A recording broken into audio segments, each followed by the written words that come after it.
예, 안녕하세요.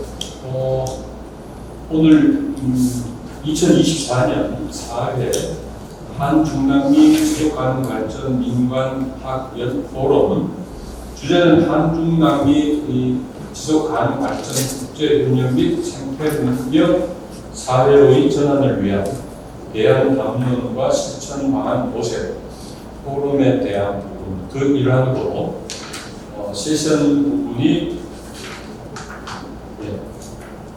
A-1 지방정부 ESG 연구의 세션 주제는 해외 ESG 법제화 동향과 국내 법제화 필요성에 대한 부분을 주제로 해서 오늘 세 분이 발제하실 예정입니다. 먼저 첫 번째 발제하실 부분은 고광용 박사님입니다. 고창식품산업연구원에 계시고요. 주제는 해외 ESG 관련 법제화 동향과 시사점. 두 번째 발제하실 분은 김현정 박사로 뜻있는 주식회사 대표로 계십니다. SDGs로 살펴본 ESG 법률 제정 필요성. 그 다음 마지막 세 번째 발제하실 분은 양세훈 대표님입니다. 지방정부 ESG 연구회 대표로 계시면서 오늘 주제는 지자체 ESG 조례 현황과 법률안 구성에 관련된 내용을 말씀해 주실 예정입니다. 조금 늦었습니다만 저는 좌장을 맡고 있는 한국지역연구협동조합의 김모원입니다. 오늘 주제가 순서를 아주 이렇게 잘 맞추셨어요. 그래서 그 세 주제가 묶여지면 하나의 연구 과제로서도 충분하게 만들어낼 수 있는 부분이라고 생각이 됩니다. 서론에서부터 결론까지 연결고리가 충분히 있습니다. 그 맥락에 맞춰서 좀 진행을 하고 있습니다. 먼저 혹시 준비되셨으면 고광용 박사님 말씀해 주시면 되겠습니다. 대략 시간은 한 15분 정도 내외로 해주시면 좋겠습니다.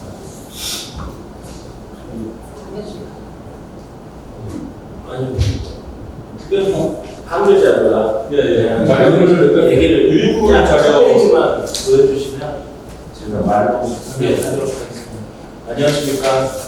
고창 식품산업연구원의 지역발전 전략팀에서 일하고 있는 고광용 연구원입니다.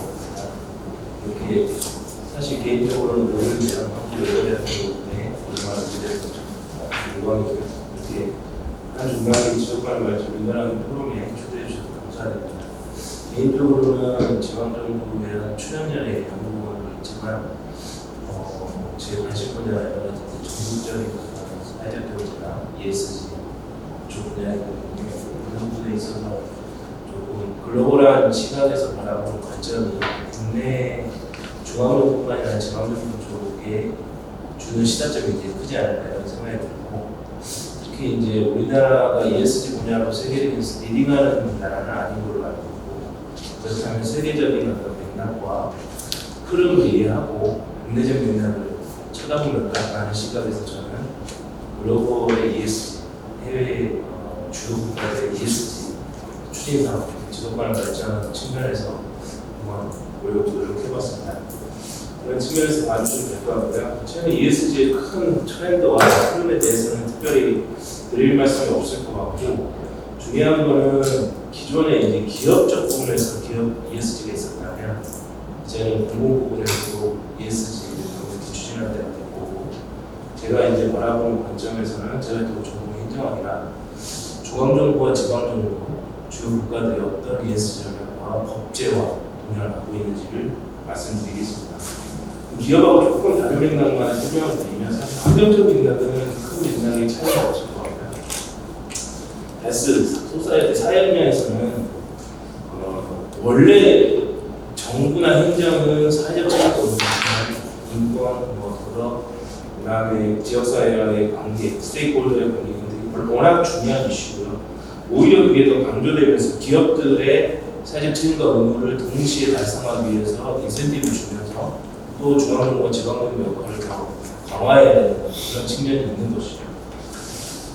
그리고 플러스에서 거버넌스는 원래 지배구조죠. 원래 그 ES 기업 쪽에서 측면에서입니다.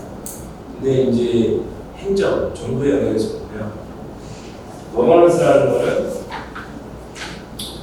그 스테이크홀더와의 관계 속에서 여러 가지 지역사회나 공공의 의사 문제 해결을 위한 의사결정 기구로서의 역할이 거버넌스로 강조되고 어떠한 의사결정 체계로서의 거버넌스이기 때문에 기존의 다양한 스테이크홀더와의 관계 속에서 여러 가지 부패나 사회적 분야 책임, 주민의 감사 체계 이런 것들을 통합적인 차원으로 접근해야 되는 게 거버넌스의 방향이라고 생각합니다. 그래서 이런 측면에서 ESG의 전체적인 어떤 정부의 역할 측면에서 보면 정부의 예산 구조랄지 정부의 그다음에 뭐 조례나 법률 체계 이런 것들도 변화시키는 게 ESG와 거버넌스의 측면으로 보실 수도 있겠다는 생각이 듭니다. 다음은 이제 국가별로 ESG 법제화 추진 사례를 보면요, 미국 같은 경우는 이제 저희가 미국 제가 보려고 하는 게 영국 그리고 독일, 일본 이 네 가지 나라가 되겠고요.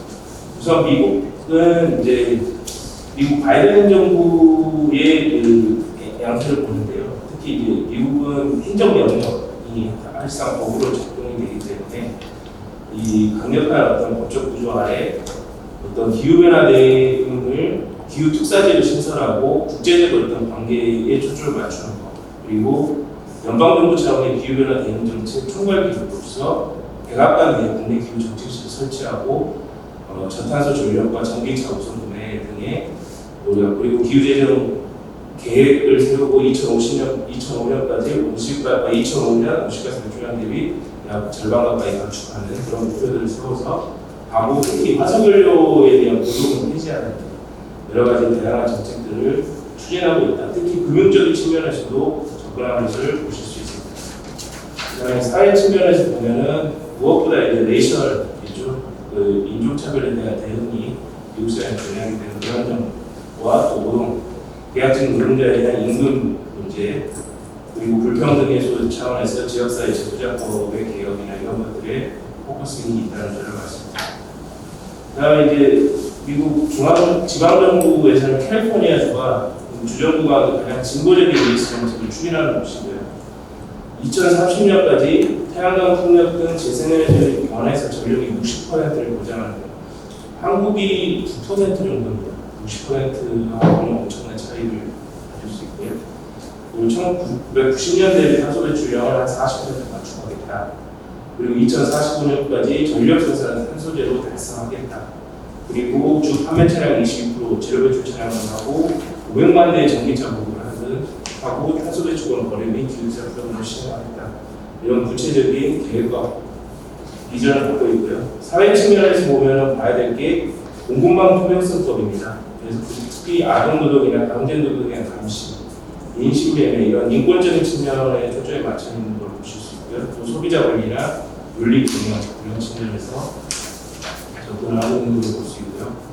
4페이지의 캘리포니아 공공망 투명성법을 보시면 크게 이런 인권이나 노동 부분에 초점을 맞춘 접근을 보실 수 있습니다. 흥미로운 거는 또 다른 지방자치단체, 지방정부죠. 미국 보스턴시 시간인데요. 여기는 공공예산의 집행 과정에 ESG 요소별 고려 지표를 두었다는 점입니다. 환경, 사회, 지배구조 측면에서 환경은 7가지, 사회는 5가지, 그리고 지배구조 차원에서 5가지 해서 총 17개 정도의 지표를 가지고 공공예산의 투자 의사결정이나 공공예산 운용에서 ESG 요소가 적극적으로 고려되도록 하고 있다는 측면입니다. 시사점이 굉장히 클 것 같고요. 지자체에서도 상당히 어플라이할 게 많아 보이는 편입니다.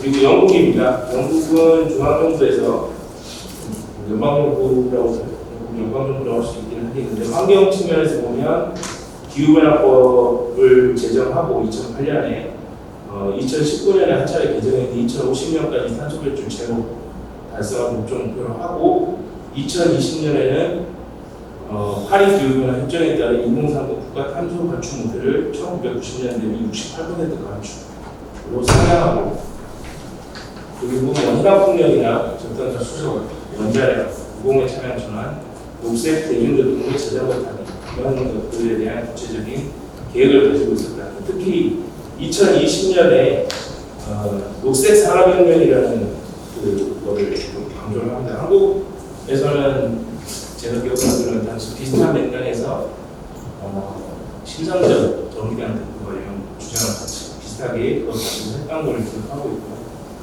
그래서 기후 관련 재무정보 공개를 TF 그리고 녹색 분류 체계, 이거 이제 그린 텍소노미 관련한 측면이 오늘 찾아보시면 나올 거고요. 그리고 저탄소 분류 이런 측면에 초점을 맞춘 전략이 나와 있고요. 또 사회 측면에서는 사회적 가치법, 그래서 공공조달 차원에서 보면 이 조달 과정의 ESG 요소를 고려를 해야 된다는 측면이 있고, 그래서 조달 정책의 5개 영역 측면에서 보면 코로나19뿐만 아니라 경제 불평등 완화, 그다음에 넷째로 기후변화되는 장애인 고용 불평등 완화, 고용 복지나 건강 향상, 지역과의 어떤 관계 통합 이런 것들이 의무반영하게 돼 있다는 점이 있고요.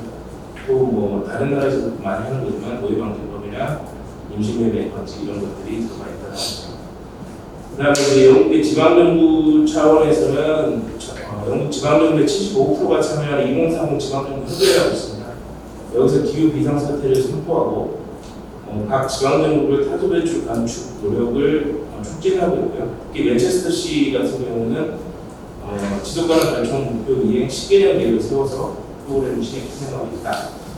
구체적인 거는 비슷하게 재생에너지에 대한 강화, 비재생 자원 에너지에 대한 의존성 감소, 근데 탄소 석탄화력이나 이런 것들에 대한 의존성을 줄이고 모든 공공건축과 사업체 에너지 소비를 감축하고 지역의 재생에너지 자원 개발을 촉진하고 이런 것들을 노력하고 있다는 점입니다.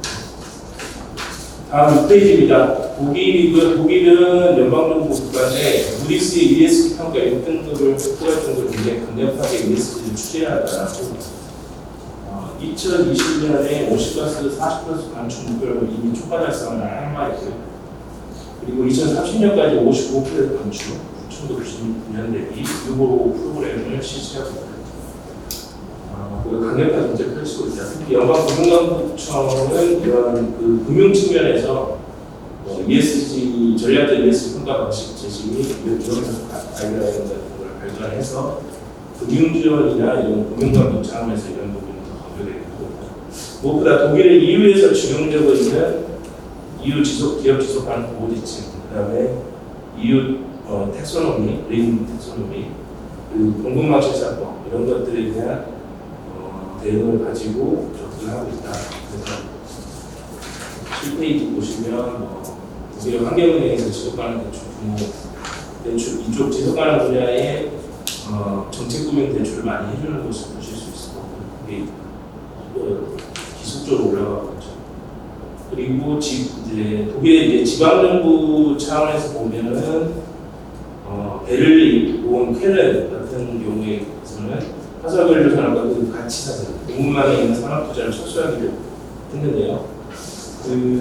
이제 독일 같은 경우는 제조업 연결되어 있고 자동차 산업이 좀 결정이 여기에 연관된 다양한 공급망, 협력업체나 그런 것들이 많은데 이들 기업들의 석탄화력에 대한 의존성, 이런 또는 에너지 공급망에 있어서의 전기차 전환 이런 것들을 강조하는 측면을 보시면 될 것 같고요.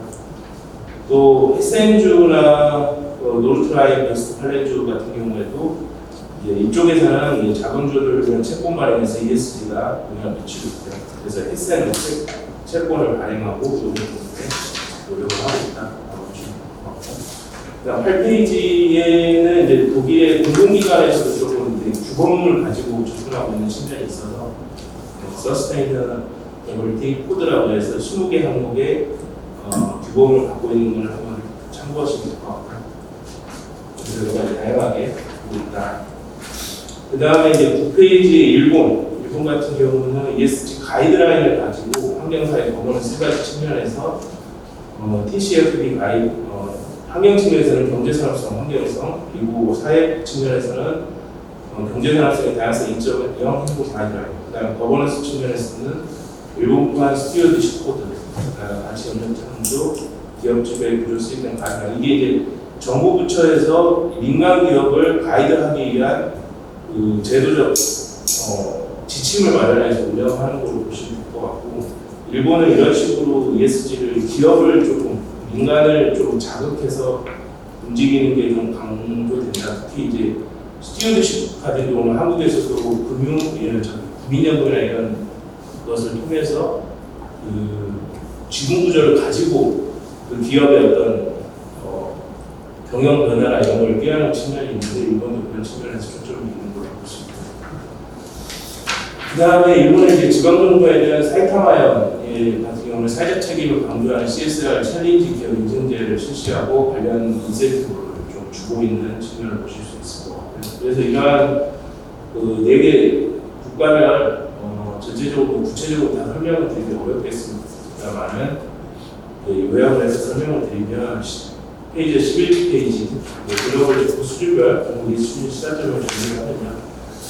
11페이지에 보면 타도적인 목표 전략은 미국 톱 6에 보시면 미국, EU, 독일, 영국, 일본 이렇게 있는데 특히 이제 독일이 가장 빠르고요. 그다음에 EU 국가 독일을 중심으로 한 EU에서의 탄소 국경세, 그다음 리파워 EU 이런 것들, 그리고 관측 목표도 굉장히 타 국가에 대해서는 조금 진보된 입장인데, 전체적으로 2050년까지 탄소 중립을 목표를 하고 있긴 한데요. 참고하시면 될 것 같습니다. 국가별로 정리한 거거든요. 그다음에 12페이지는 ESG 법제화입니다. 미국 같은 행정 능력, 영국은 기후변화 법과 녹색 산업혁명 발표, 그리고 사회적 가치법과 현대 노동법 협력법, 그다음에 독일은 17개 그 SDGs 목표 보합이나 독일 재건능 환경운행의 금융 지원, 그다음에 지속 가능성 가이드라인, 공공방 실사법 이런 측면에서 접근하고, 특히 무엇보다 ESG 추진하고 있는 그린 탁소노미, 그리고 일본에서의 다양한 가이드라인들 쪽으로 접근하고 있는 것으로 보이고요.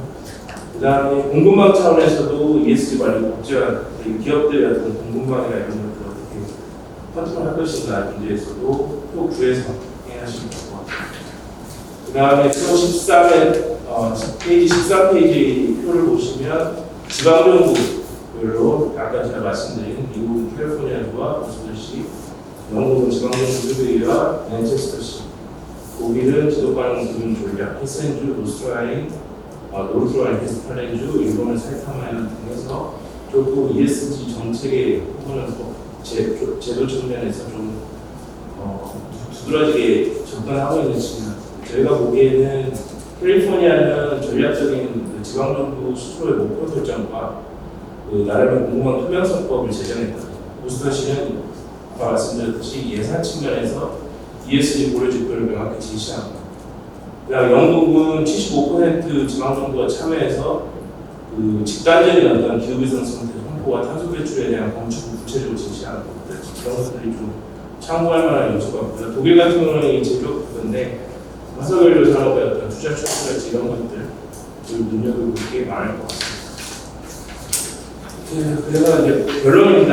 14페이지인데요. 전체적으로 보면 역시 민간기업 주도 ESG는 어느 정도 한계가 있고, 물론 그거 중요한데 중앙정부와 지방정부, 공공부문, 특히 정부 부분이 어떻게 ESG를 가져가고 적극적으로 리딩하고 그 다음에 이니셔티브를 갖느냐 중요하고요.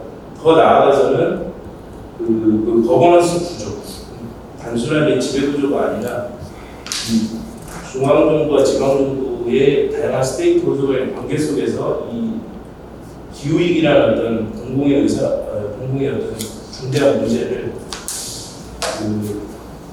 앞으로 날씨 변화나 이런 것들도 심각하고 농업이나 산업적인 변화가 굉장히 급격하게 다가올 건데, 거기에 있어서 스테이크홀더와의 관계 속에서 어떻게 문제를 풀어내고 의사결정을 하고 계속해서 구체적인 전략과 목표, 그리고 공공의 예산결정 과정이 어떻게 가능할 것인지, 그 무엇보다도 지금 그 정부뿐만 아니라 이제 많은 지역들이 지역 소멸과 인구 감소, 지역 불균형 문제가 심각한데, 지역의 어떤 경제 회생이나 지역 소멸 극복에 대한 전략으로서 ESG, 환경 경제, 생태 경제를 좀 고민하는 때가 되지 않았나. 그리고 그러한 지역으로의 어떤 기업이나 대기업들을 유치하는데 풍부한 재생에너지를 바탕으로 한 그들의 기업들이 전기를 거기서 공급받고, 그러니까 이제 소위 말하는 아리백 실현하는 지역으로의 이전, 이런 것들이 있으면 좋겠다라는 생각을 하면서 어떤 인류 공정과 생존, 지구와 우리들의 지속가능 쪽에서는 함께 노력해야 되지 않을까. 이게 제 그런 이상입니다. 수고하셨습니다. 아주 잘 들었습니다. 많은 내용이 들어가서 계약적으로 이렇게 잘 정리해 주신 것 같습니다. 특히 해외 ESG 법제와 관련된 사례, 지금 진행되고 있는 상황은 미국, 영국, 일본, 중앙정부, 지방정부, 공공기관, 공기업법 부분에서 비교 정리해 주셔서 다가가기가 좋으시죠. 이 부분에 대한 시사점 또는 결론으로서 말씀해 주신 부분이 5가지.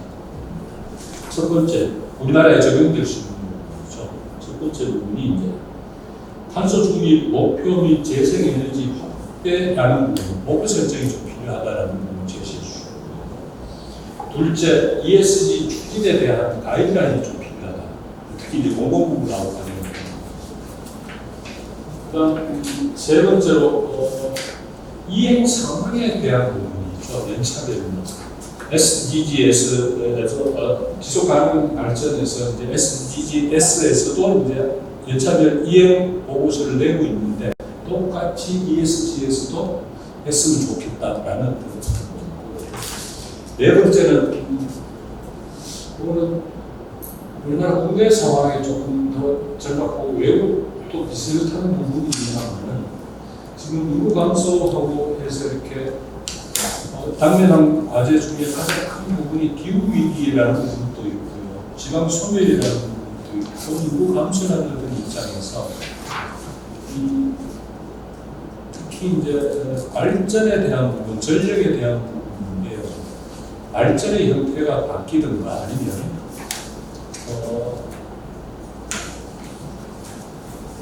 발전 전력을 필요로 하는 기업이 지방으로 이전해 나가는.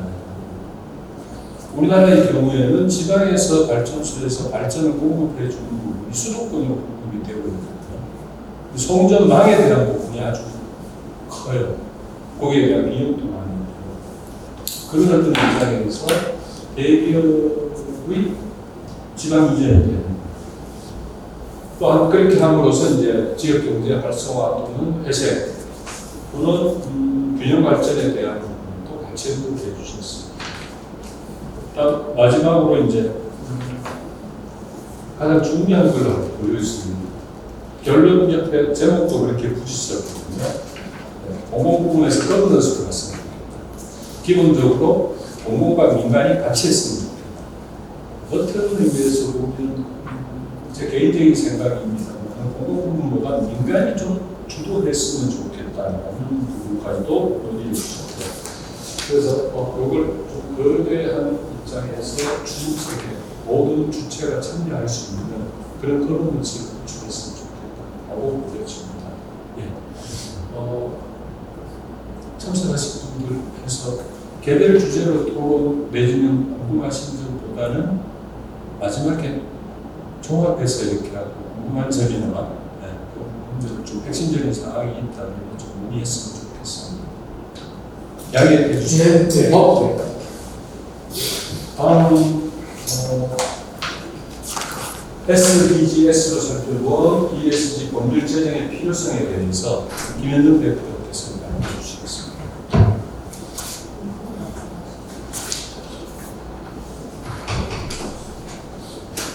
부분이 없어서 나와서 드리겠습니다. 네, 반갑습니다. 저는 앞서 이제 그 해외의 법제와 ESG 관련 법제와 동향에 대해서 살펴보셨는데 그 중에서 그 그러한 동향과 연관이 되겠지만 우리 국내에서 ESG 법률을 제정해야 될 필요성이 무엇일까 SDGs의 관점에서 좀 말씀드리도록 하겠습니다. 세 가지 흐름 중 첫 번째 SDGs와 ESG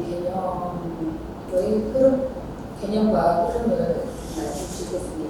이미 잘 알고 계신 부분들이겠지만 의외로 현장에서 좀 나눠보면 SDGs와 ESG가 전혀 다른 것이다, 별개다. 네, 그리고 또 오히려 같은 것이다 이렇게 감론을박하는 장면들을 많이 보았기 때문에 이러한 정리가 한번 필요하지 않을까 생각했습니다. 네, 먼저 정의를 좀 살펴보겠습니다. 런던 스쿠버 사건 이후에 지속 가능한 발전에 대한 개념들이 많이 등장했고요. 그리고 ESG에서도 지속 가능한 경영이라는 표현을 하고 있는데 이 지속 가능한 발전, 지속 가능한 무엇인가에 대해서 국제사회에서 처음으로 이제 정리를 한 것은 1972년 로마클럽에 의해서 이 지속 가능한 발전이라는 정의가 등장했습니다.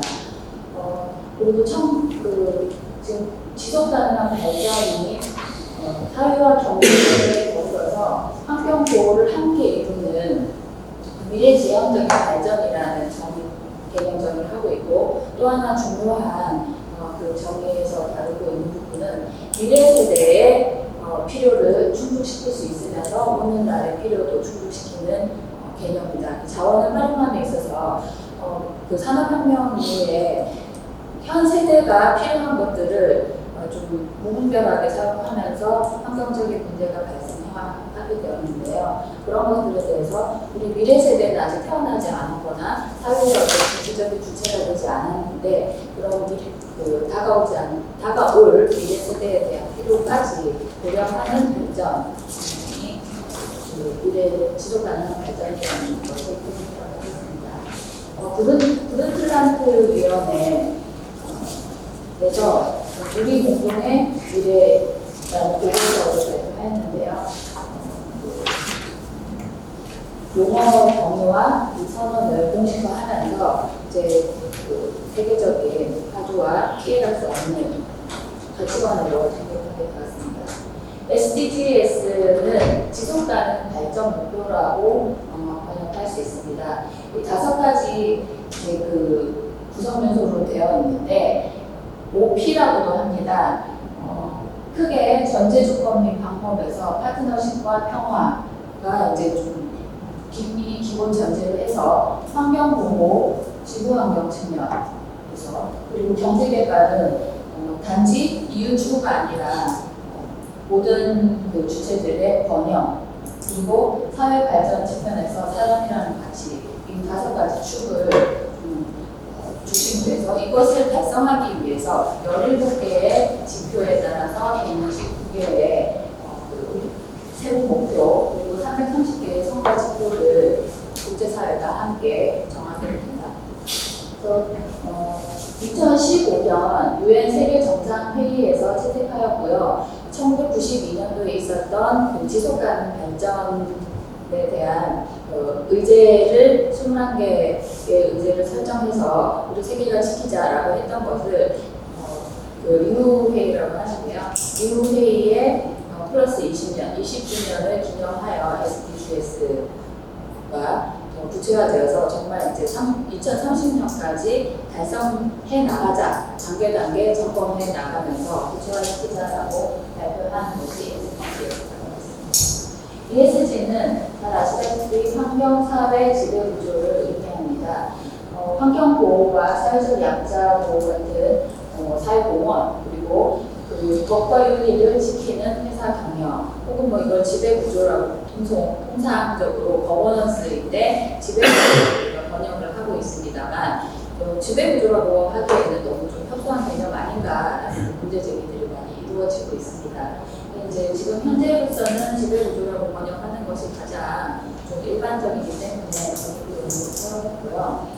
기업 경영을 함에 있어서 이제 이윤, 재무제표를 중심으로 드러나는 이런 가치들 중심으로 기업 경영을 평가를 하고 또 투자를 할 때에도 그것을 기준으로 해왔었다면 이제 환경, 사회, 지배구조라는 이 세 가지 영역의 비재무적인 요소들도 반영이 되어서 경영을 해야만 지속 가능한 경영이 될 것이다라는 의미를 담고 있습니다.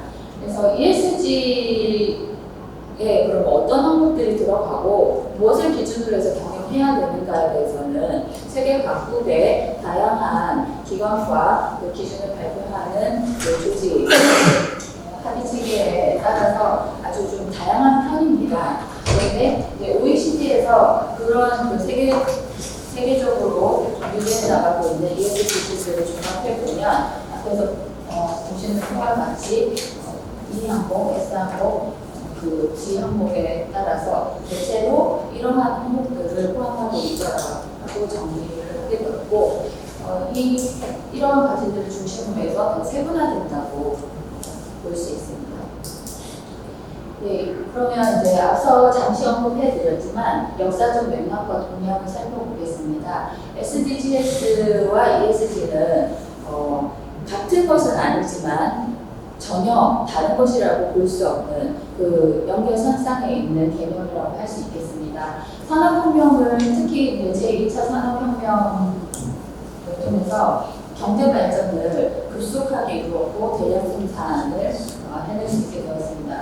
그러나 그 환경오염, 특히 런던 스모그 사건은 세계적인 충격을 주었고 또 경제 산업이 발전하면서 자본과 노동자 계층이 분명하게 분리되면서 경제는 분명히 발전했고 훨씬 더 많은 생산과 이윤을 추구하게 되었는데 더 그 빈곤해지는 계층들이 많아지는 문제에 대해서 그 부작용들이 드러났습니다. 특히 이제 국제사회에서 주목을 하게 된 것은 환경오염 분야인데요. 그래서 1992년도에 ESSD 환경적으로 건전하고 지속가능한 발전으로 번역할 수 있는 ESSD가 1992년 리우 선언으로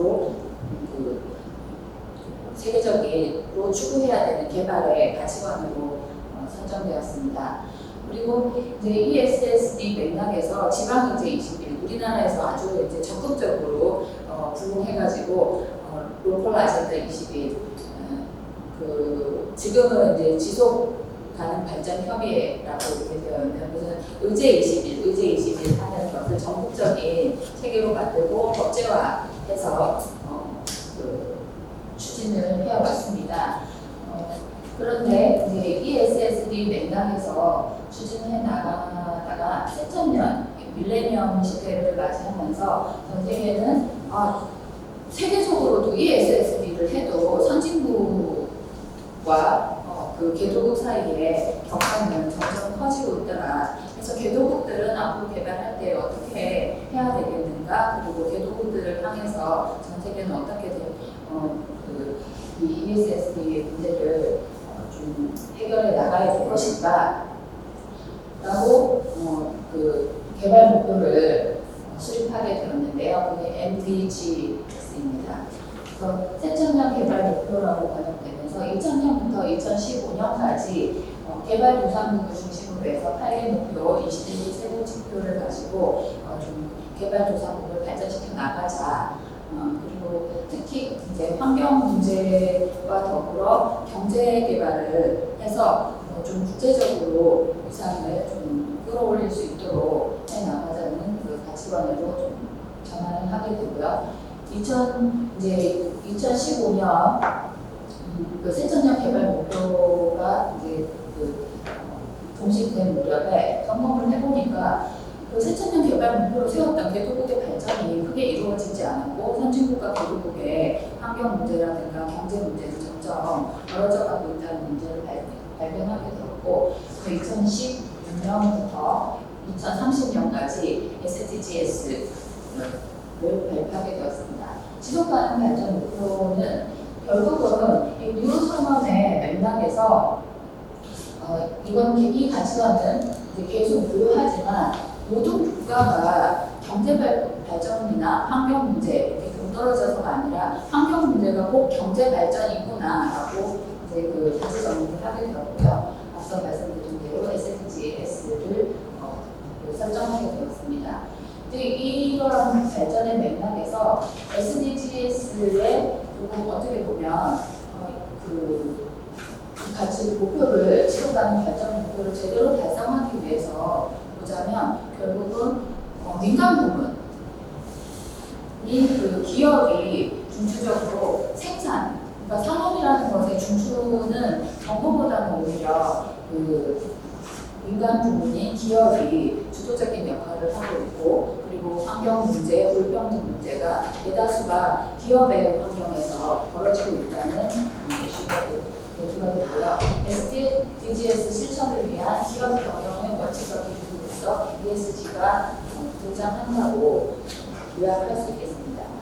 역사적으로 이제 주요한 연차별로 흐름을 살펴보면 하는 것 같습니다. 이게 주로 이제 이런 연표들은 매우 세세하게 이렇게 되어 있는데, 제가 오늘 자료에서는 보여드리지 못하지만 1713년 지속 가능성이라는 개념이 최초로 등장했거든요. 이건 산림경영 관점에서 독일의 산림학자 칼로비츠가 처음으로 산림경영을 지속 가능하게 하려면 나무를 재배하고 그다음에 벌목을 해서 활용을 하고 이렇게 되잖아요. 근데 벌목을 하더라도 산림경영이 계속되어야지만 계속 이제 경제적으로도 유효하더라. 그래서 지속 가능성이라는 개념이 처음 등장했고요. 표로 보다가 2차 산업혁명이 벌어진 이후에 세계 인권 선언과 런던 스모그 사건이 발생을 하게 됩니다. 그리고 이 환경 문제, 특히 침묵의 봄이라는 저술, NGO의 저술을 통해서 세계적인 좀 반향을 일으키게 되었고, 1968년부터 72년까지 이제 정말 우리 이 문제를 어떻게 대처해야 될까 하고 많은 오피니언 리더들의, 국제사회 오피니언 리더들의 모임 내지는 토론들이 벌어지게 되었습니다.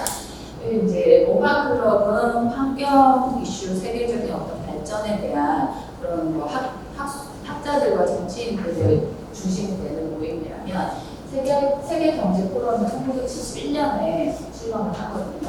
이제 우리가 다보스 포럼이라고 부르는 포럼이 출범을 하고, 그다음에 모바클럽은 1972년에 성장의 한계를 발간하게 됩니다. 그리고 이제 그런 맥락에서 계속 좀 의미가 유엔 차원의 논의로 발전을 해서 환경 지속 가능한 발전과 환경에 대한 문제를 중심으로 지속 가능한 발전에 대한 논의가 이루어지는데요. 1989년 엑슨 갈대지구 원유 유출에 의해서 알래스카 해양오염 사고가 세계적인 이슈가 되었던 거죠. 결론은 이제 보험사에 의해서 해양오염이 대대적으로 일어난 것을 이제 어업인들에 대한 보상과 그다음에 환경 청소하는 그런 걸로 이제 몇십 년 동안 계속 이제 청소를 해가면서 경제적인 관점에서 보면 그렇게 정리가 되었습니다. 지금 근데 어업인들과 주변 국가들 그리고 산업적인 보상을 했는데도 여전히 끝나지 않은 문제들이 있다는 것은 이제 제기가 되는 거죠. 특히 생태계에 미친 영향은 현재도 끝나지 않았다라는 이제 논쟁이 계속되고 있습니다. 사건은 종료되었지만, 그리고 회복되었다고 종료를 하였지만 이제 큰 이슈가 생기게 되었고, 초록색으로 표시한 것들은 전 세계적으로 지속 가능한 발전에 대한 이슈의 흐름이고, 노란색으로 표시된 것들은 그래서 민간 부분들이 이런 세계적인 이슈가 나오면 민간 부분에서 어떻게 해야 될 것인가라는 ESG 관점에서의 발전이 이루어졌던 중요한 축이라고 말씀드리겠습니다. 네, 사실 이제 SDGs와 ESG 관계와 연계성을 좀 이해하는 것이 제 과제의 제일 핵심이지 않을까 생각을 합니다. 물론 이제 결론은 그래서 법제화가 필요하다는 말씀을 드리고요. 네, 이 자료는 앞서 역사적 맥락과 동향에서 그 KDI에서 글로벌 ESG 흐름에 대해서 좀 우리가 이제 어떻게 대응해야 되는가가 구체적인 사례로 나오고 있습니다. 정책에서 이렇게 이제 그 ESG에 조금 더 주목하면서 해나가고 있다. 그럼 SDGs는 정부와 시민사회 중심으로 해서 실천을 하고 있는데 기업은 여전히 이윤을 극대화하기 위한 방향으로 다양하게 해나가고 있고 매출의 일부를 CSR이라든가 SV 같은 CSV 사회공헌, 사회책임 경영이라는 관점으로 좀 강조를 하고 있는 시점입니다. SDGs와 ESG는 역사적 맥락에서 동떨어지지 않은 관점인데 그것을 좀 정리를 해보자면 이렇게 볼 수 있습니다. SDGs는 모든 국가가 지향하고 달성해야 될 지속 가능한 발전의 목표와 역할들을 규정하고 있는 내용입니다. 정부, 시민, NGO, 기업이 같이 포함되고요. ESG는 SDGs 맥락에서 기업 경영을 고려하기 때문에 기업 경영에서 재무제표와 관련된 이제 독자적인 부분들이 분리가 되어 있고 대부분 ESG는 SDGs의 맥락에서 좀 만들어져 가고 있고 규제를 강화하고 있는 그래서 SDGs를 위해서 기업이 어떤 기준과 역할을 해야 되며 무엇이 얼마나 중요한가를 강조하고 있는 그것을 기준으로 만들고 지표화 시켜가고 있는 문제라고 볼 수 있습니다.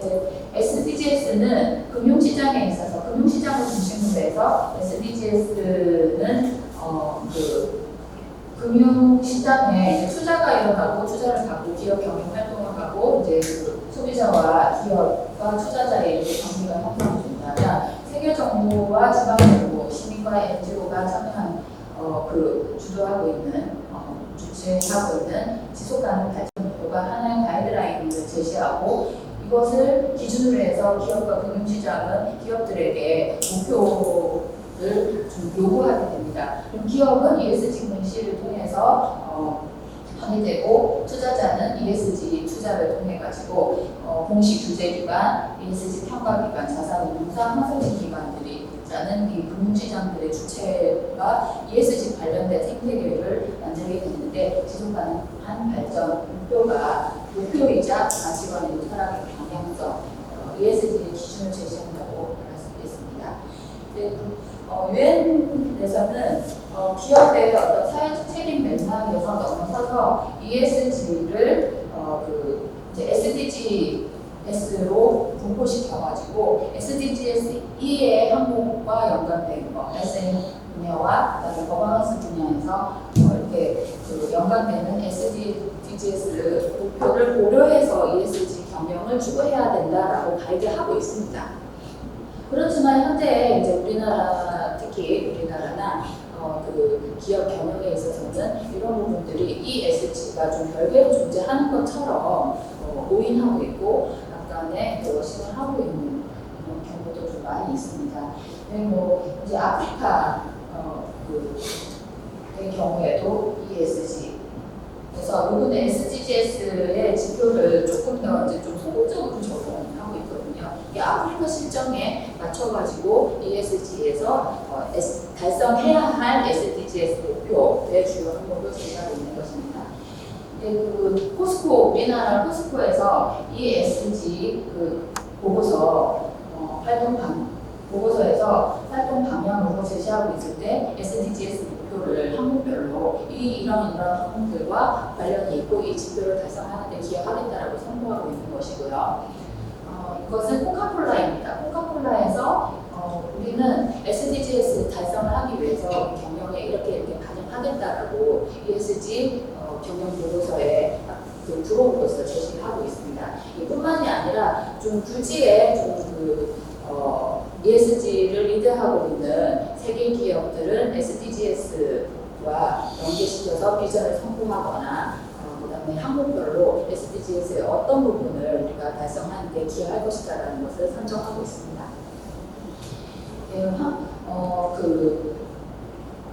ESG를 지금 세계적으로 선도하고 있는 가장 이제 중요한 금융기관, 금융감독기관인데요. UN 글로벌 콘덕트 UNCC라고 보통하고 거기에서 발표한 UN PRI 책임투자 원칙, UN에서 주장하는 책임투자 원칙에서도 이런 항목들 그리고 이제 어떤 재무제표라든가 그다음 시장의 어떤 수요 그리고 그 규제 이런 세 가지 축에서 그 ESG 관련된 투자 원칙을 제시하고 있습니다. 이거는 이제 KB 연구소에서 트렌드 보고서를 발행한 건데요. 소비자도 가치 소비가 확산되고 있습니다. 비용을 좀 더 지불하더라도 그 ESG에 기여하는 그리고 SDGs와 관련된 어떤 지속가능 발전 목표에 기여하는 그것을 정확하게 인지하고 있든 인지하지 못하는 다양한 질문을 했을 때 그런 소비를 하겠다라는 가치 소비자의 대상이 점점 높아지고 있습니다. 그리고 연계 SDGs와 ESG의 연계 과제를 살펴보자면 목표 달성 측면에서 글로벌 금융 이니셔티브를 SDGs에 아예 초점을 맞춰가지고 발표하려고 합니다. 왜냐하면 ESG가 기업들이 하겠다고 하지만 그냥 자기들 경영에 결국은 방점을 두고 조금 그나마 하기 쉽다고 생각하는 기후위기 중심으로 좀 치우치는 문제를 극복하기 위해서 기업들을 UN 차원의 유엔과 그다음에 글로벌 리더 기업들, 글로벌 리더 기업들이 이제 IDT 그 임팩트 공개 협의체를 만들어서 글로벌 금융에서 아예 SDGs를 중심으로 ESG 하게끔 견인하겠다라는 것을 발족을 하고 올해 이제 발족이 될 예정입니다. 작년부터 논의가 되어서 하고 있고 SDID 가이던스를 좀 추진하고 있습니다. 그래서 단계적으로 추진하고 있고요. 그거를 어떤 식으로 좀 표현을 할 것이냐, SDGs 기업 경영에 있어서 SDGs 발자국으로 공개를 하는 것을 지금 이제 예시로 이렇게 제시를 한 것입니다. 그래서 이 ESG는 그냥 이렇게 세 개의 분야별로 나눠가지고 알아서 하라고 하는 게 아니라 SDGs와 철저하게 연계시켜서 그것을 달성하는 데 기업들이 기여를 하라. 그리고 그것을 어떤 포지셔닝 맵으로 제시하겠다는 발표를 하고 그거에 맞춰서 투자를 하겠다. 그리고 그렇지 않을 때 제재를 가하겠다는 것입니다.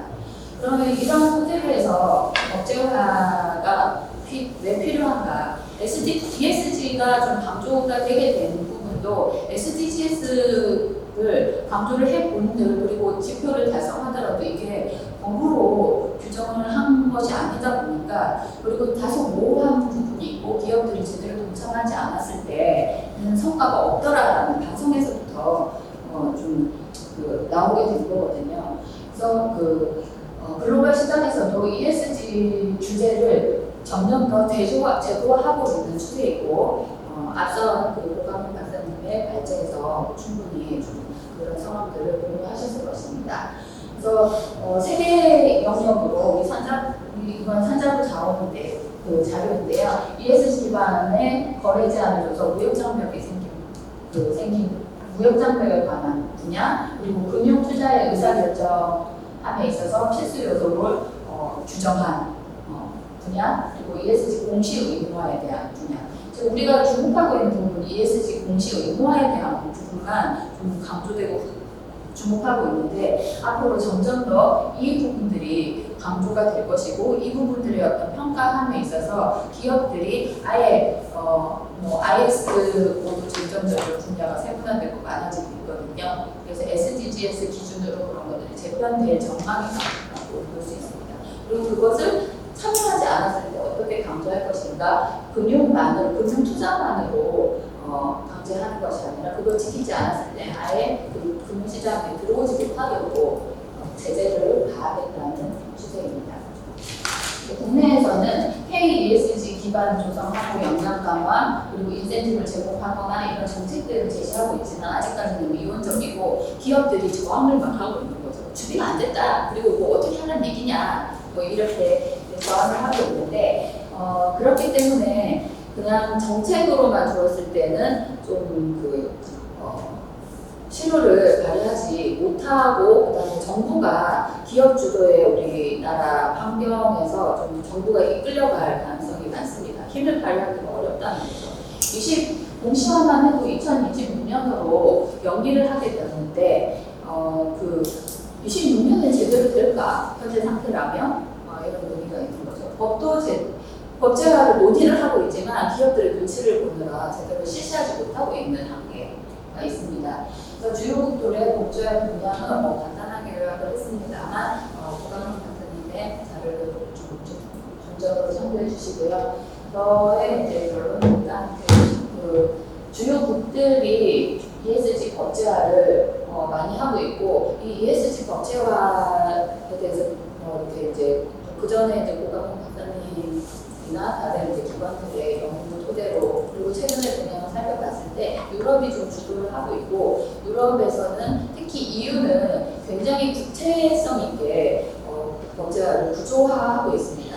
그래서 그 정책적인 방향, 그리고 세부적인 항목별로의 기준, 그리고 IDT와 같은 데서 SDGs와 그거를 강화시키는 이런 지침들이 사실은 EU에서 주도하고 있는 이 방향성을 좀 쫓아가는 느낌이라고 보셔도 무방할 것 같습니다.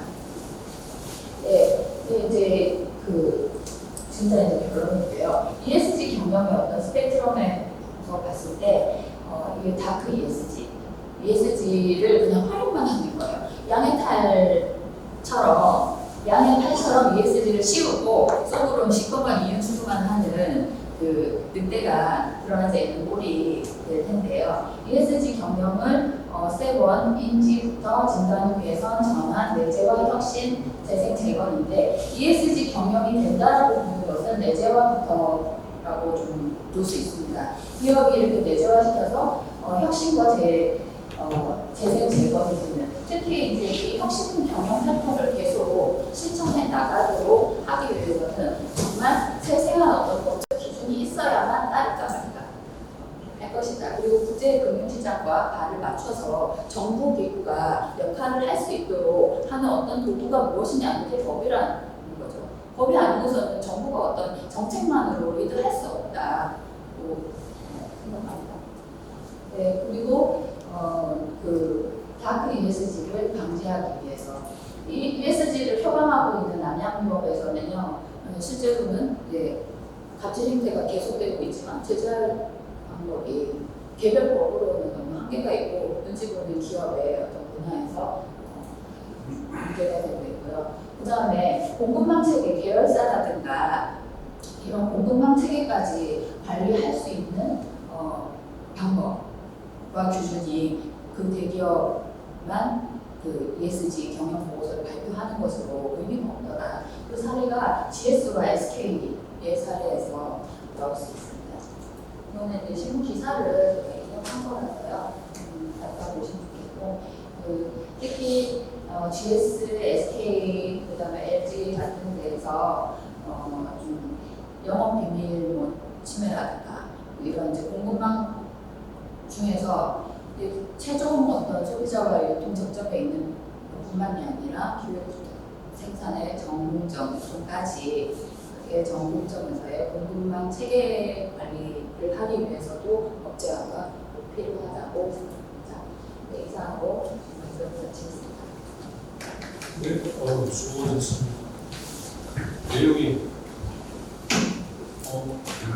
앞서 첫 번째 발표하고 두 번째 발표하면서 참 내용이 후배되고 있습니다. 정리가 좀 필요한 부분이 있다고 생각합니다. 여기서 SDGs라는 부분이 등장하게 된 배경에 대해서 ESG에서 MDGs, 그 다음에 SDGs, 가장 큰 차이점은 G라는 부분이 들어갔습니다. 목표 설정이라는 부분이 들어갔습니다. 그래서 우리나라 지속 가능 발전에 대한 이행 실태 보고서를 매년 지속해서 발표하고 있습니다. 어느 정도 이행이 했는가라는 부분이 있는데, 조금 약점이 목표 설정한 부분하고 실제로 지방정부 특히 이제 지방정부가 해당이 되는데요. 지방정부에서 이행 실천을 하고자 하는 정책하고 안 맞아요. 그래서 좀 애매한 부분이 좀 존재하고 있고요. 그 다음에 ESG로 넘어가. 그러면서 SDGs하고 ESG의 연계 또는 적용 사례 연계 과제에 대해서 말씀을 주시면서 마지막으로 이제 법제화 동향에 대해서 특히 국제적인 부분하고 국내에서 왜 잘 안 될까라는 그 이유 원인에 대한 부분을 주시면서 법제화 필요성에 대한 부분을 논의해 주셨습니다. 이후에 세 번째 발표 부분입니다. 법제화에 대한 부분, 국내에서 어느 정도 되고 있는가, 또 법제화에 대한 논의되고 있는 과정에서 각기 두 가지 안이 있는데 이 안에 대해서 양세훈 원장님께서 그 부분을 말씀해 주실 것 같습니다.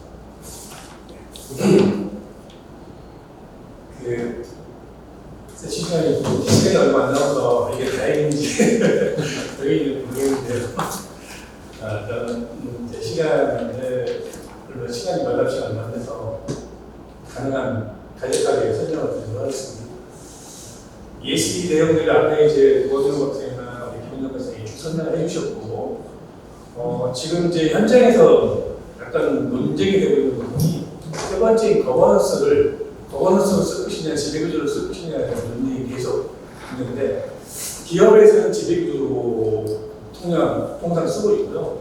행정력이나 이제 공공쪽에서 왜 거버넌스를 쓰냐면, 실제 지배구조 안에서의 내용들이 이사회라든지 주주관리라든지 이런 내용에 한정되어 있다 보니까, 그런데 부정부패 이 부분들은 회의에서 다루고 있는데 국내에서 다루지 않고 있거든요. 그럼 부정부패라든지 이런 부분들을 투명성 부분을 지배구조 하나로 해결할 수 있느냐 이런 논쟁 때문에 거버넌스로 쓰는 게 맞다라고 해서 공식적으로는 한 ESG 학회에서도 공식적으로 거버넌스를 쓰기로 작년에 채택했고 전적으로 사용을 하고 있습니다.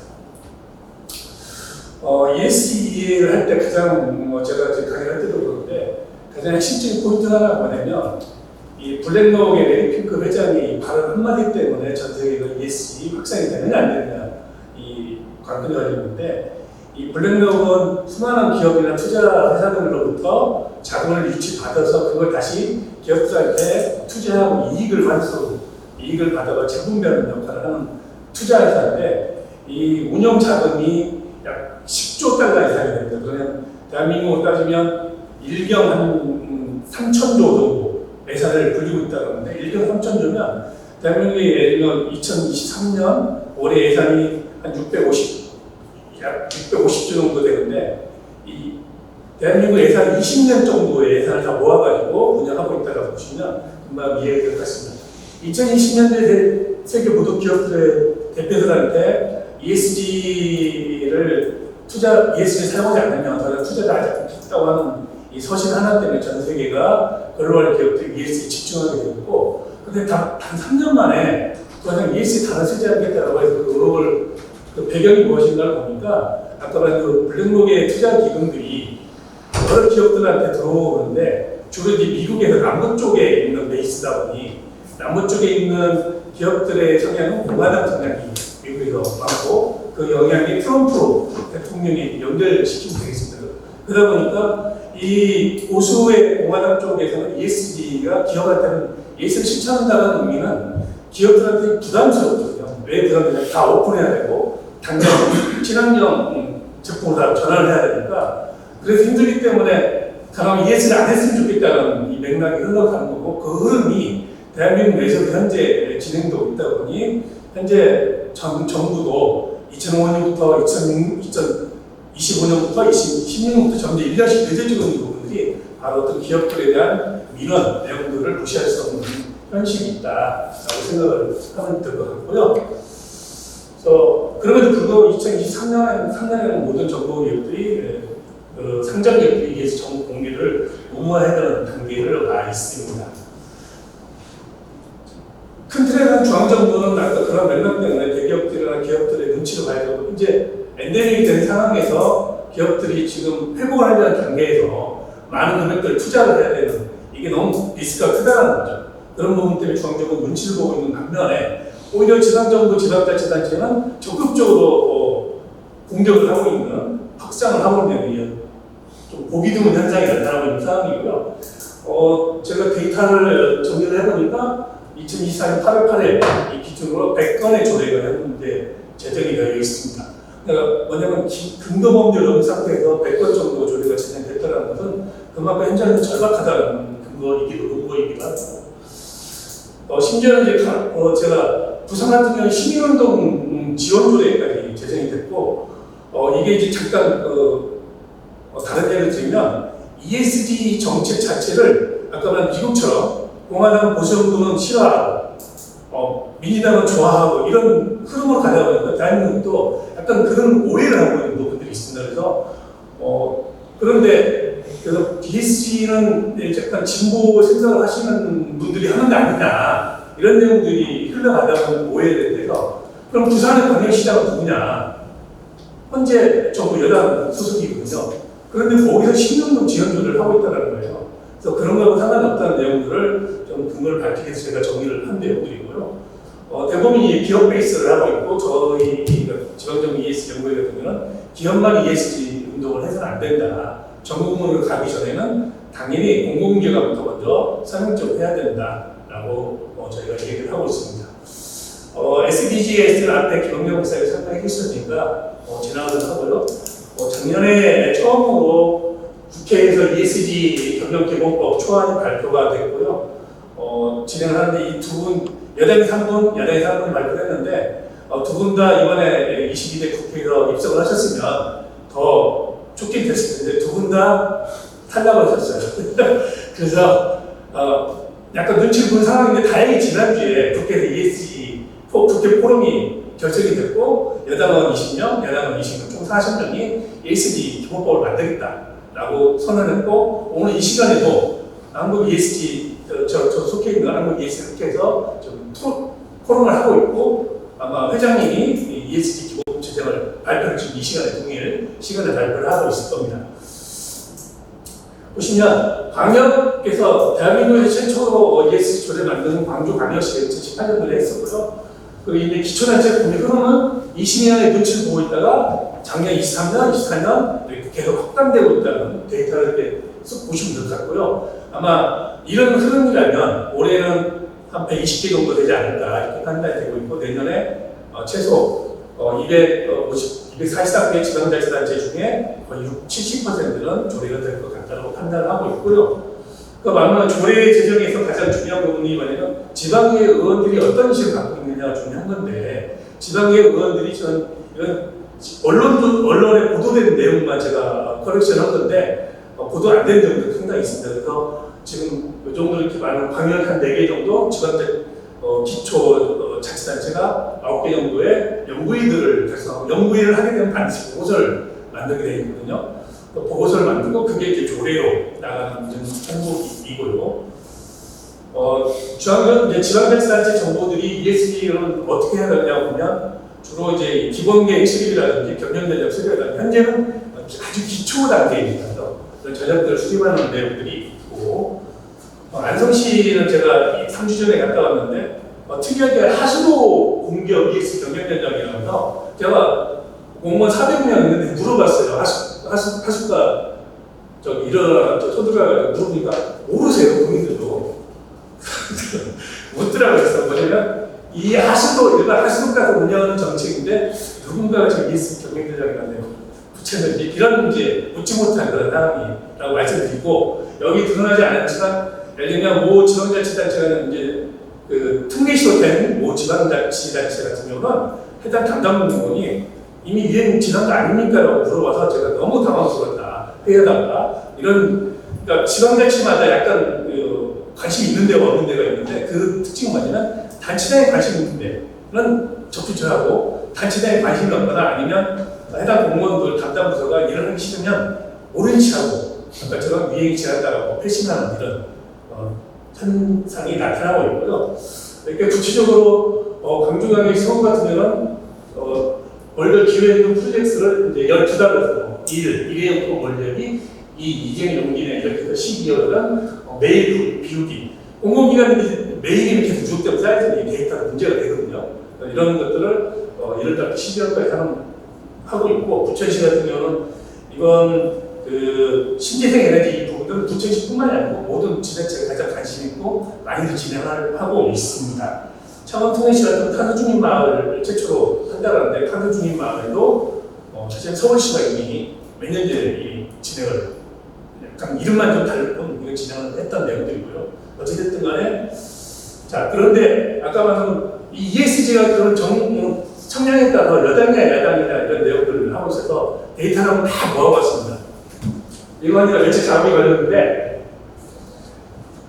조례가 통상 그 집행부, 그러니까 시장님이나 뭐 구청장님이나 군수님이 행정적 조례를 올리면 상당히 좀 일이 확산되는데, 이 의원들 조례가 94년이었고 나머지 6개가 이렇게 집행부로 되어 있고, 특이했던 것들은 이제 두 군데죠. 강원도 원주시와 인천광이 서구 같은 경우는 여야가 같이 공통 조례를 발의했다는 거죠. 저는 이런 형식으로 형태로 가야 되는 거 아닌가 이렇게 생각이 들고, 무수석 조례 발의가 다섯 명 나왔는데, 그럼 이분들이 처음부터 무수석이었나 봤더니 그게 아니고 원래 이제 정명수석들이었는데 뭐 아시잖아요. 상임위원장 자리 내보는 과정에서 뭐 등등등 해서 스스로 가는 이런 사례도 있었다.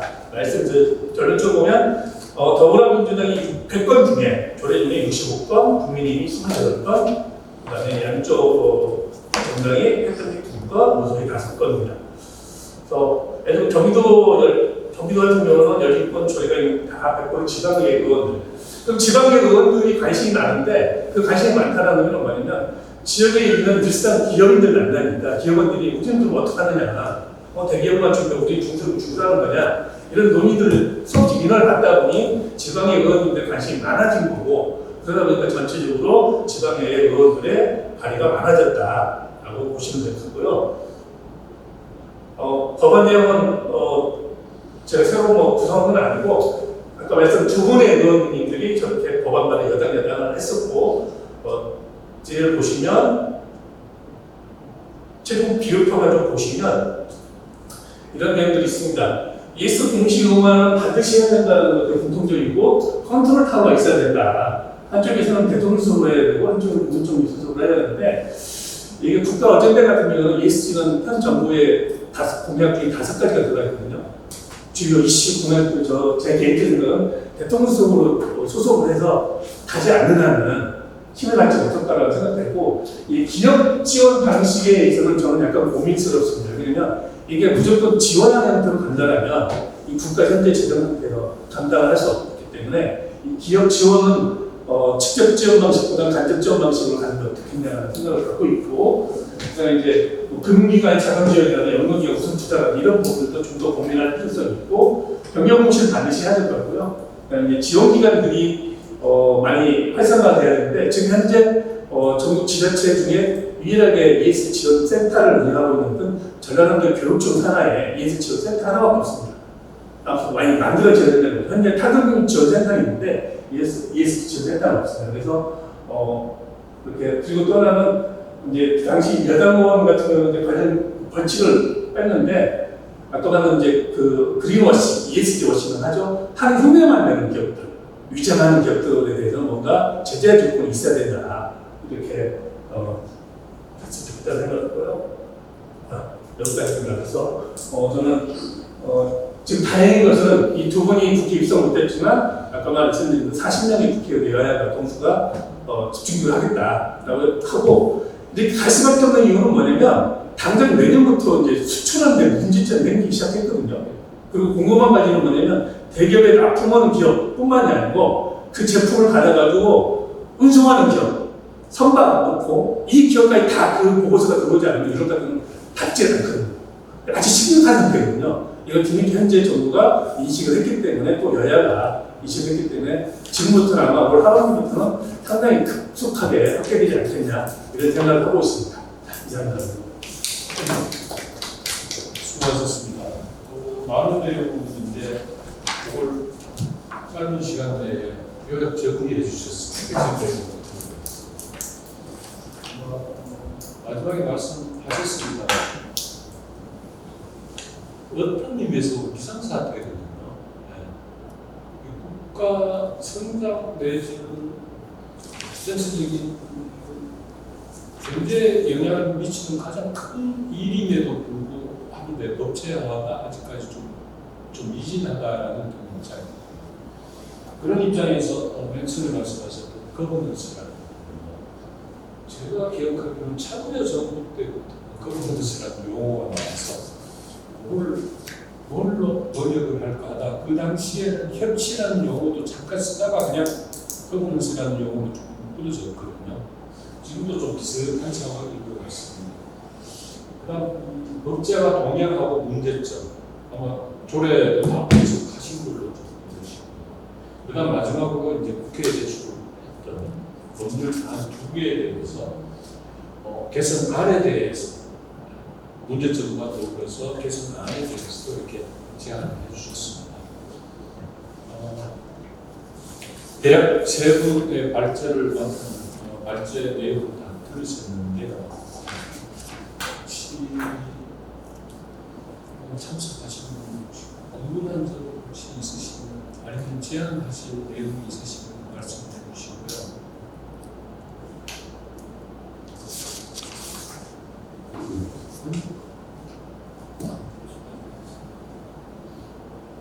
예, 저는 국민의료원에 있습니다. 국민의료 그 11월 달에 사실은 저희 의료부가 G20 브라질이 문제장국에서 이제 그 브라질이 리드하고 있는 ESG 분야에 대한 한국의 협력 방안 이런 걸 좀 정책을 만들고 있는 상황이고 다음 주가 바로 이제 그 빼북에서 지금 아펙 정상회의 있어서 빼북가 리더는 그 ESG 관련해서 한국의 협력 방안 이게 지금 아젠다도 준비하고 있고 오늘 세 분 발제해 주신 내용들이 가장 그 뭐랄까요 한국이 ESG 분야에서 지금 현재 글로벌 아젠다를 잘 따라가고 있는 것들입니다. 특히 이제 아까 말씀드린 이유가 리더하고 있는 뭔가 ESG 분야 법제화 문제 이런 것들에서 중남미는 가장 좀 충실하게 좀 잘 유럽의 리더는 연말부터 좀 따라가는 특히 이제 레귤레이션 분야에서 법제화 분야에서는 많이 오히려 대한민국보다도 페루나 브라질이나 멕시코나 이런 나라들은 사실은 약간 비교 차원으로 말씀드리면 뭐 좀 법제화, 제도화 이런 데는 사실은 우리보다도 좀 근데 한마디로 좀 이렇게 좀 묻혀서 나눠져 있고 이런 환경을 해야 되고 S는 누가 해야 되고 거버넌스는 사실은 아주 말도 못 꺼내고 있는 지방 정부처럼 약간 조례와 이런 조례도 사실은 좀 깜짝 놀랐습니다. 100개 정도 되는 정부처럼 사실은 조례와 오히려 중앙정부보다는 다른 속도로 참여를 하고 있다 이런 분야에서 하고 있어서 제가 좀 그 세 분 발표 중에 질문 드리고 싶은 게 이제 그 처음에 이거는 ESG는 사실 이제 중앙정부 특히 기업에만 맡길 게 아니라 정부도 사실은 일부를 되고 일종의 이제 경제 하나의 주체 제목까지는 중앙정부가 주체이기 때문에 오광용 연구님께서 말씀하셨던 중앙정부의 어떤 특히 중앙정부의 거버넌스 분야 이게 강할 것인가? 이게 제가 봤을 때 단순하게 ESG가 그냥 기업 중심의 또는 뭐 주식 거래 기업 이익을 극대화하거나 글로벌 트렌드에 맞게 기업이라도 봐야 되고 사회적 책임도 봐야 되고 기업 스스로의 거버넌스도 사실은 조절을 해가면서 이렇게 가야 되는데 이 개념을 중앙정부 특히 이 정부 차원으로 들어갔을 때 정부 스스로 이 레귤레이션 시스템 만들어낼 수 있는 것들인가 다시 말해서 이거는 어떻게 보면 정치 영역 한국과의 민주주의의 어떤 이 정도의 문제 여기까지도 봐야 되는데 중앙정부 스스로 이게 가능한 것들인가가 보면 저는 그래서 대한민국 막 늦추잖아요. 2026년 가야 되고, 뭐, 기업 스스로 막 이렇게, 이거 관련된 게 뭐이고, 글로벌 트렌드에 맞춰서 스스로 기업은 발전하고, 변하고, 그 다음에 새롭게 만들어지는 제도들을 스스로 규제하고, 스스로 공시하고, 스스로 주식시장에 예를 들어서 기업 여차보고서 내고, 이러면서 투명성 제고하고, 기업의 나의 뭐 저탄소에 들어서 천돈 저감 기업 내부에서 프로그램을 만들어서 발전하고 재생에너지 쓰고 애들이 이렇게 변하는데 과연 정부가 저는 이 대표들 말씀하셨던 무슨 지원부에서 저들을 만들어서 하고 있다 그런 말씀들을 피하고 있다 이런 식의 발전이 있는데 그런 중앙정부에서 스스로 억제는 스스로 목을 매는 애들 이런 그런 활동을 할 수 있는 것들인가 그것도 이제 외교부라고 하는 데서 이런 일을 공부 시작하는데, 이거는 글로벌 트렌드에 맞게 필요하겠지만, 그냥 대한민국 중앙정부들이 그런 것들을 스스로 기대할 수 있는 시스템을 만들어야 이런 것들과 이런 고민을 같이 해 나가야 될 것 같고, 네.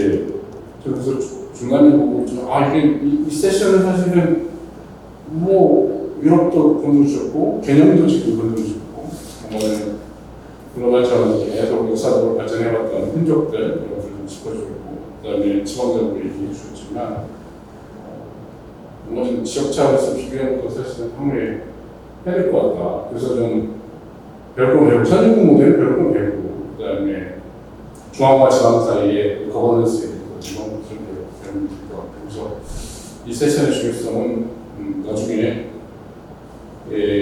선진국과 우리나라, 미국해만 사실 있는 게 아니라 중간에 있는 중남미라든지 아프리카라든지 다른 국가들이 어떻게 좀 그래서 좀 이렇게 뭔가 따라를 끝까지 완화 순서에 대해서 좀 별점 배우고 해야 될 것 같습니다. 혹시 제일 분야에 관심이 별거 없어.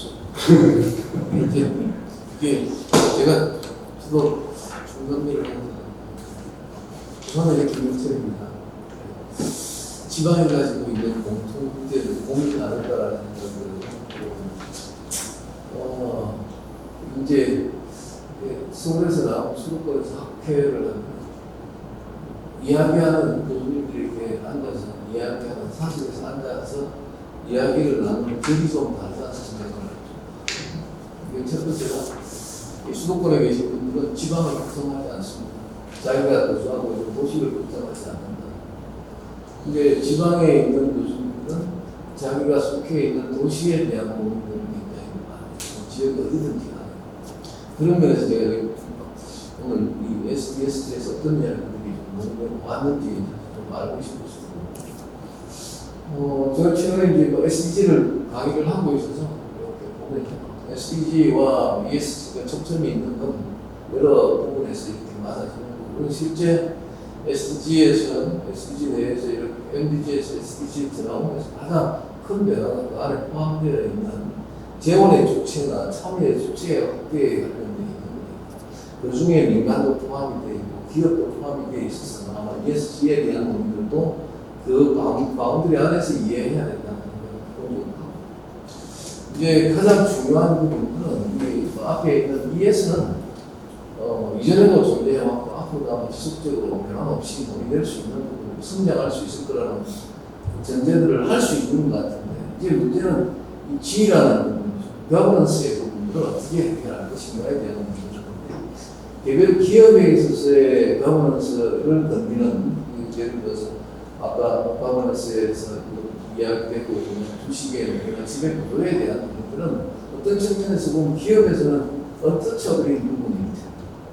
또 한편으로는 예를 들어서 공공 부분에 있어서도 마찬가지로 조금 더 이게 심화되는 과정으로 거버넌스의 지배 구조를 바꾸는 방향으로 가면 이것도 마찬가지의 대립적 관점들이 생길 거라는 그런 생각이 들거든요. 그래서 아까 발표하신 것 중에 지방에 조례들이 많다. 이게 긍정적으로 생각하면 정말 열성적으로 한다라고 보지만 또 반대 측면에서 보면 하나는 내 삶에 큰 영향을 미치지 않는다.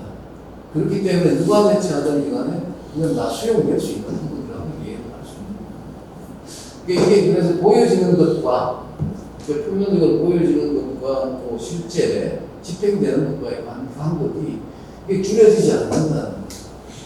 이게 그런 면에서 지방이 조금 더 이런 SG에 대한 조례들을 만드는 것이 좀 더 어떤 면에서는 좀 더 급진적인 측면을 가질 수 있을 것 같다. 근데 중앙은 이제 훨씬 더 여기에 대한 부분이 정치적 이해관계나 아니면 경제적 이해관계가 훨씬 더 깊이 내재되어 있기 때문에 훨씬 더 그 진행 속도들이 늦을 수밖에 없다는 생각입니다. 개인 기업의 과정에 있어서도 아까 나눠줘서 이렇게 단계에 따라서 이렇게 말씀을 하셨는데 기업들도 경제적 이익이 부과되지 않는다면 그러니까 아까 다시 원점으로 말씀드린 SGS에서 재원이나 주체가 확대된 이유 중에 하나가 공공기관들이 가지고 있는 비효율성이나 연기 추구로 가지고 있지 않기 때문에 나타나는 비효율성을 극복하기 위해서 도입한 건데 그래서 민관을 확대시키고 기업을 확대시키고 개인을 참여시키는 건데 근데 실제 그게 효율성이 담보돼서 그 경제적 가치를 추구해낼 수 있는 건 민간 기업에 있어서 근데 그 문제는 또 다른 문제일 거라는 생각이 들거든요. 이게 지배 구조의 문제를 해결하지 않으면 실제 여기 병원서에 대한 부분을 해결하지 않으면 공공 부분이든 민간 부분이든 한계가 너무나 명확해질 수 있다는 생각이 듭니다. 그리고 아마 우리 한국의 많은 지자체들이 참여 전제를 하는 지자체들이 많잖아요. 이게 참여 그 예산대가 브라질에서 시작돼서 또 다른 데 시작돼서 확대되는데 그 과정에도 보면 참여 예산이 쓰이는 부분들이 명확하게 구분되어 있고 그 한계가 너무나 명확하게 드러나 있잖아요. 그 공공기관의 관점에서도 마찬가지로 이 지휘라는 부분은 여전히 해결되지 못하는 한계점을 가지고 있다고 보여지거든요. 이런 것들을 좀 해결할 수 있는 좀 획기적인 방안들이 좀 필요하지 않을까라는 그런 생각을 좀 했습니다. 이게 그래서 가끔 저희들 부산에 교수님들 앞에서 농담할 때 그런 이야기를 아까 에너지 말씀하셨는데 배송경비가 많이 드는데 왜 이런 그 혐오시설들을 지방에다가 설치하냐 수도권 어디에 하나 설치하면은 그러니까 인식의 변화가 생기잖아요. 이거는 그 에너지 자원에 대한 생기는 그 과정에 발생하는 많은 문제점들을 회피하는 거고 그런 과정에 지방이나 다른 데에 훨씬 더 많은 기회들을 제공해주는 새로운 프로젝트가 만들어질 수 있지 않냐 그런 이야기. 부산에 기장에 원전이 있어서 교수님들이 원전을 수도권에다가 설치하는 건 어때? 뭐 이런 이야기를 농담하고 합니다. 근데 이게 농담이긴 하지만 지방에 안고 있는 근본적인 문제를 해결하는 방법일 수도 있겠다는 생각, 끝이는 방법일 수도 있겠다는 생각이 들거든요. 고령사회가 부산은 무슨 그렇게 이야기하는 거 정책하고 노인과 바다 부산을 그렇게 하는 그런 관점에서 그냥 우리 편하게 이야기하는데 네, 고맙습니다. 혹시 추가로 네. 저는 현재 그 SDS 뉴스 코리아에서 활동하고 있고요. 간단하게 설명을 드리자면 아까 이제 축소도 해주신 박기훈 전 총장님께서 UN SDS이라고 서스테이너블 디벨롭먼트 네트워크 일을 이제 설립을 하셨고요. 거기에 이제 한국 청소년 단체에서 활동하고 있어서 저도 이제 SDGs랑 ESG에 많은 관심을 가지고 있어서 이렇게 들어오게 됐습니다. 그래서 너무 좋은 발표랑 내용들 들을 수 있어서 감사했고요. 저도 일단 중앙 정부가 좀 더 힘을 내야 된다고 하는 의견에 동의를 많이 하는 바인데요. 일단 지속가능 발전 보고서를 이제 매년 발간을 정부 측에서 해야 되는데 그걸 안 한 지가 몇 년이 되었어요. 지금 제가 알기로 이제 마지막 발간 연도가 아마 2018년, 9년 그쯤이었던 걸로 알고 있어서 이게 많이 밀렸거든요. 그래서 그런 문제도 그렇고 중앙 정부 측에서 먼저 그렇게 앞서서 해결을 하지 않으면은 아무리 이제 지방 단체들이나 그런 데서 조례를 이제 만들고 해도 한계가 있다고 어느 정도 생각을 하기 때문에 좀 더 중앙 정부 측에서 많이 적극적으로 해야 되지 않을까 저도 생각하고 있습니다. 너무 좋은 발표 잘 들었습니다. 예, 고맙습니다. 시간이 약속된 시간에서 좀 시간이 있는데요. 마음대로 거짓말 중에 하나가 세미나 제 시간에 끝낸다는 관계가 3대 거짓말 중에 하나. 새로 추가됐군요. 그래서 혹시 한 30초 정도 발제하시는 분들, 혹시 말씀하시는 분들, 이사님 말씀 30초입니다. 네, 저게 혼자 진짜 문제의식과 문제 제기가 아니고 무한 플러스 현 정부나 우리 지난 한국 정부를 얼마나 신뢰하고 ES 추진을 해낼 수 있을 것인가 참 쉽지 않을 겁니다. 이미 재생에너지 비율이 9%로 이미 거물러인 상태고 민주당 정부이나 국힘 정부의 문제는 아닌 것 같고 정부의 역량이나 정부의 질이 지금 정부 행정을 전공하고 20년 전공하고 있지만 그게 높지 않아요. 그리고 물론 이 기후위기 문제를 해결하는 데서 미국이나 중국 그런 큰 나라들이 주도적으로 나서는 사실 이론적으로 대처하는 측면이 있어서 그 부분을 저는 안 드렸는데 그리고 중남미국가에 상당히 선진적으로 하는 거는 제가 스터디를 구조가 정말 알고는 있었습니다. 그 부분을 또 스터디하고 또 거버넌스 부분이 아이디어를 할 수 있지만 그럼에도 불구하고 행정학하는 사람들이 정부 운동을 하는 사람들이 꾸준하게 공부하고 문제 제기가 밖에서 얘기를 해줘야 정부에서도 조금씩 변화할 수 있지 않을까 이런 생각이 들고 그런 점에서 좀 노력을 하는 문제가 되겠습니다. 감사합니다. 네, 할 말 없으실 것 같습니다. 그 SDGs의 맥락에서 ESG가 좀 더 강화돼서 어떤 세계 정부의 맥락의 기업들이 동참할 수밖에 없게끔 견인하고 있다는 것은 긍정적인데 이 법률은 필요성을 굉장히 이제 자각하지만 지금의 기본법이라든가 법 체계에서 구체적인 어떤 기준과 그 상벌의 규정을 담지 않고서는 법률이 어떤 기여를 할 수 있을까 그런 생각을 듭니다. 금융시장과 그다음에 법이 이렇게 좀 같이 이렇게 밸런스를 맞출 수 있도록 법제화를 지금 이제 법제화가 좀 따라가는 단계이기 때문에 법제화하는데 좀 주도하시는 분들께서 그런 요인들을 좀 감안해서 어떻게 법에 관한 변경할 것인가 그런 것을 좀 해주셨으면 좋겠을 것 같아요. ESG를 이야기하면 보통 ESG 경영만 이야기를 하거든요. 그 흐름이었는데 지난달에 국회에서 ESG 국민운동본부가 만들어졌고요. 여야 여자가 했는데 거기 3대 키워드를 제정을 결의를 했습니다. 3대 키워드가 뭐냐면 ESG 경영, ESG 행정, 그다음에 전 국민 대상으로 하는 ESG 교육 이 3대 키워서 그런데 이제 저는 저도 행정학과에 있어야 됩니다. 가장 중요한 건 행정 쪽에 관심이 없으면 경영도 쉽지 않다 이렇게 판단해서 저희 연구회가 그래서 만드신 거고 말 그대로 용산부터 시작해서 중앙정부가 ESG 공약도 있는데 실천하지 않는 부분을 계속 이의를 제기를 하면서 행정이 관심을 갖는 부분 그게 바로 거버넌스 교수님 말씀 거버넌스가 관심을 갖지 않으면 남은 이하에서는 그냥 흘러갈 수밖에 없거든요. 저희도 가장 관심 있게 갖고 있는 게 거버넌스다 이렇게 말씀드릴 수 있습니다. 네, 고맙습니다. 첫 번째 세션 이어서 이렇게 해서 발제하신 세분하고 말씀해 주신 세분 감사드립니다. 고맙습니다. 네. 고맙습니다.